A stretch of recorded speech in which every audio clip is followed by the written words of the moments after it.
Assalamualaikum warahmatullahi wabarakatuh. Alhamdulillah, alhamdulillah rabbil alamin. Wassalatu wassalamu ala sayyidina Muhammadin wa ala alihi wa sahbihi ajma'in, amma ba'du. Yang saya hormati serta saya takdimi pengasuh serta pimpinan Padepokan Cakra Lodaya Nusantara, Gus Nur Samsun, beserta seluruh santri-santri Padepokan Cakra Lodaya Nusantara dimanapun berada.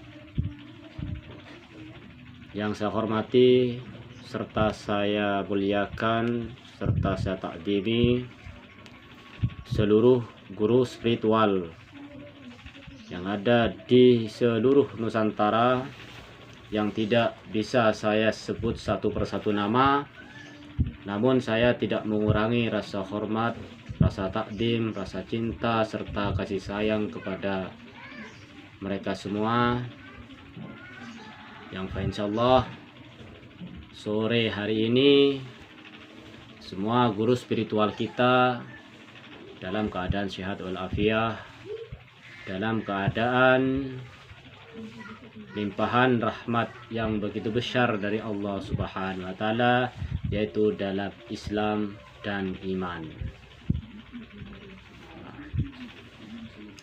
Saudara-saudaraku yang dirahmati oleh Allah dimanapun berada, pada kesempatan ini saya ingin menyampaikan beberapa hal. Yang pertama yaitu saya mohon maaf yang sebesar-besarnya kepada seluruh netizen, subscriber, maupun secara umum kepada masyarakat Indonesia, baik yang ada di luar negeri maupun yang ada di dalam negeri, beserta semuanya para pecinta Padepokan Cakra Lodaya Nusantara dan juga para pecinta guru-guru spiritual yang ada di Nusantara. Kenapa? Karena yang namanya manusia itu tidak akan luput daripada kesalahan serta kehilafan. Oleh sebab itu, manakala ada kesalahan dari saya secara pribadi atas nama Mas Wahyu, sekali lagi saya mohon dibukakan pintu maaf yang seluas-luasnya. Yang kedua yang ingin saya sampaikan adalah mengenai berita yang sekarang lagi viral, yaitu tentang kematian atau wafatnya Gus Samsudin Jadab. Perlu diketahui saudara-saudaraku bahwa keadaan Gus Samsudin Jadab hingga detik ini insyaallah dalam keadaan sehat walafiat. Oleh sebab itu, marilah kita mendoakan beliau dengan doa yang terbaik. Manakala beliau ada kesalahan, mari kita maafkan.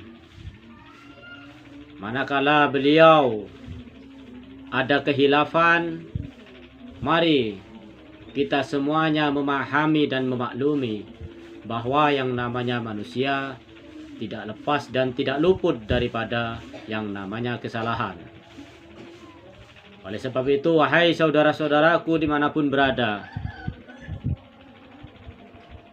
janganlah sekali-kali kita mendoakan kepada siapapun dengan doa yang tidak baik, dengan doa-doa yang melanggar daripada etika. Karena pada saat kita berdoa, insyaallah malaikat menyaksikan doa-doa kita dan mengaminkan semuanya. Dan doa-doa kita akan didengar oleh Allah Subhanahu wa taala, yang nantinya akan dikembalikan kepada kita semua.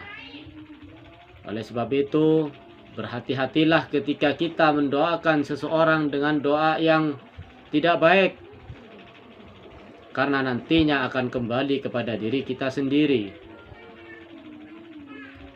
Sebaliknya, ketika kita berdoa, mendoakan orang lain dengan doa-doa yang baik, maka insyaallah doa-doa tersebut juga akan kembali kepada kita sendiri. Ya. Oleh sebab itu, wahai saudaraku, pada kesempatan ini, marilah kita belajar menyikapi segala sesuatunya dengan sikap yang lebih dewasa, dengan sikap yang lebih bijaksana, dengan sikap yang arif.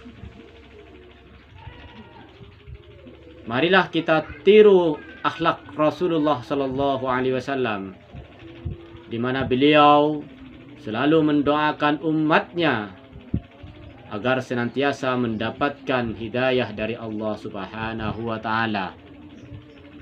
Rasulullah tidak pernah dendam.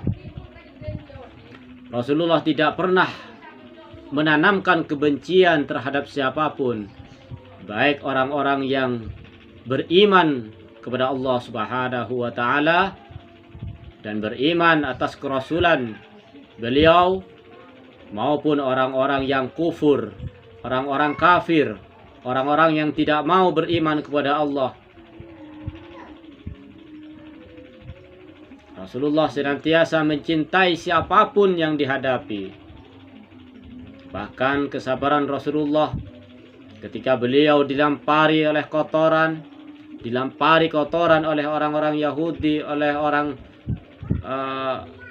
kafir, Rasulullah membalasnya dengan suapan, dengan kasih sayang, dengan perhatian. Oleh sebab itu, wahai saudara-saudaraku, terutama wahai guru-guru spiritual dimanapun berada, marilah kita tiru akhlak Rasulullah Sallallahu Alaihi Wasallam.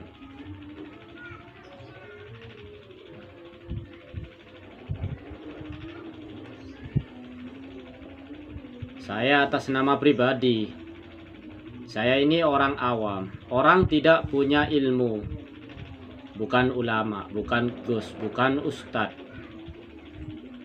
Ya, saya hanyalah seorang petani, yang mana dulunya juga saya mantan preman. Akan tetapi setelah Allah bukakan hati saya untuk hijrah, untuk belajar menjalankan syariat agama Islam yang benar, hati saya selalu berdoa kepada Allah Subhanahu wa Ta'ala. Mudah-mudahan saudara-saudara kita, saudara-saudara saya, teman-teman saya, sahabat saya yang mungkin belum Allah kasih hidayah, saya berdoa mudah-mudahan secepatnya Allah menurunkan hidayah buat mereka semua. Karena mereka sama-sama manusia, sama-sama hamba Allah.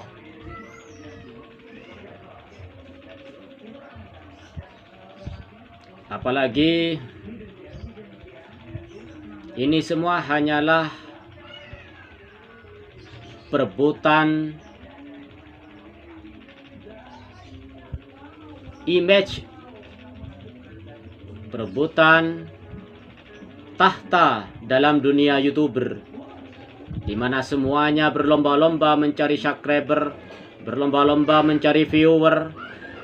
Maka sangatlah tidak pantas bila kita saling merendahkan, kita saling menyenggol, kita saling menghujat.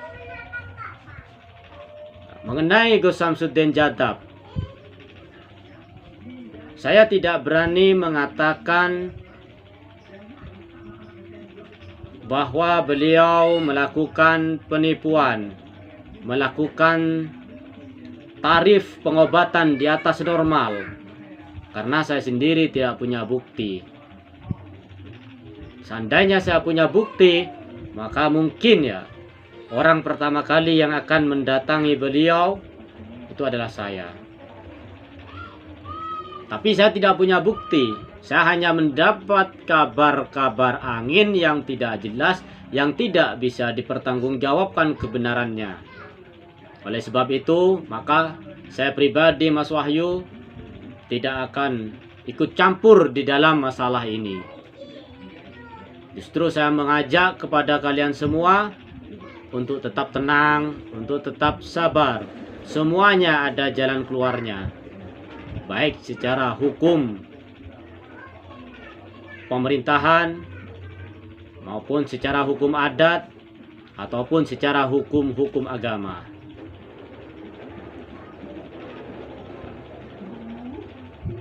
Jadi kesimpulannya di sini saya sampaikan bahwa keadaan Gus Samsudin Jadab insya Allah detik ini dalam keadaan sehat walafiat. Dan mudah-mudahan beliau diberi umur panjang. Mudah-mudahan beliau dilapangkan segala usahanya, dakwahnya. Mudah-mudahan Allah selalu menuntun beliau.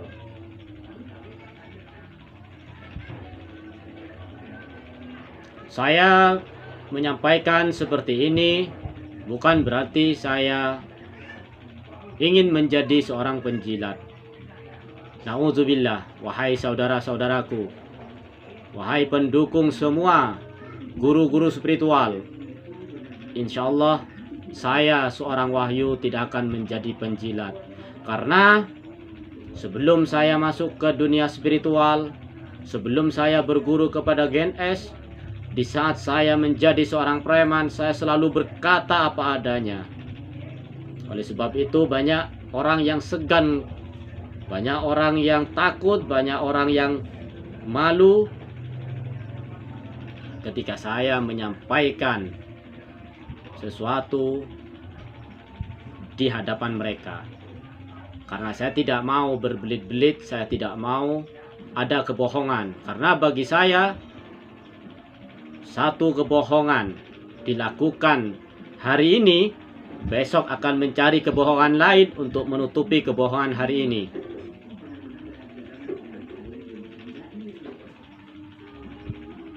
Dan bagi saya sebagai orang Madura,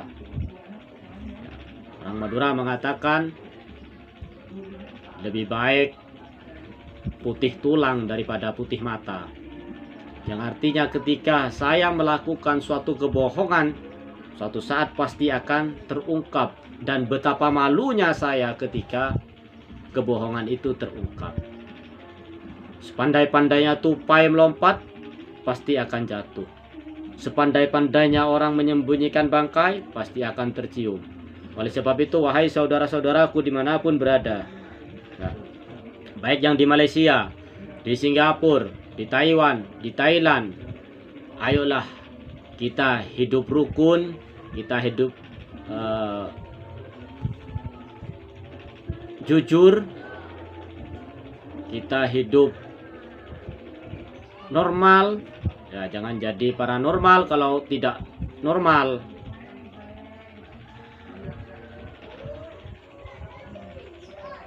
Mari kita tata hati kita, kita tata sikap kita, kita tata ucapan kita. Karena sebagai public figure tentunya kita akan ditonton oleh ribuan orang. Kita diperhatikan, kita dilihat, kita didengar oleh banyak orang. Jangan sampai apa yang keluar dari mulut ini menjadi fitnah jutaan orang. Ayo segera beristighfar, minta ampun kepada Allah Subhanahu wa Ta'ala, koreksi diri kita. Mungkin kita banyak dosa, mungkin kita banyak hilaf, mungkin kita banyak lalai dalam menjalankan perintah Allah. Kita koreksi diri, itu lebih baik daripada kita mengoreksi orang lain. Mungkin itu saja yang bisa saya sampaikan. Mudah-mudahan semua guru-guru spiritual kita selalu dilindungi oleh Allah. Mudah-mudahan kalian semua para netizen, para subscriber, diluaskan rezekinya, diberikan kesehatan lahir batin dan juga semua keluarganya, diberikan kebahagiaan, fid dini wad dunya wal akhirah. Amin amin ya rabbal alamin. Mari kita doakan orang tua kita, saudara-saudara kita, sahabat-sahabat kita, rekan-rekan kerja kita, atasan-atasan kita di dalam perusahaan, pemimpin-pemimpin kita. Mudah-mudahan Allah kasih perlindungan buat mereka semua, Allah kasih hidayah, Allah kasih tuntunan, sehingga mereka semua nantinya pada saat kembali ke rahmatullah, kembali dalam keadaan yang husnul khotimah. Amin ya rabbal alamin. Mungkin itu saja yang perlu saya sampaikan. Ya, kurang lebihnya saya mohon maaf. Apabila ada kekurangan, kehilafan, kesalahan, itu murni karena kefakiran saya, kebodohan saya pribadi, Mas Wahyu. Dan apabila ada yang baik, 1-2 kata, itu adalah hidayah dari Allah Subhanahu wa ta'ala. Saya akhiri, ihdinas syiratal mustaqim. Wassalamualaikum warahmatullahi wabarakatuh.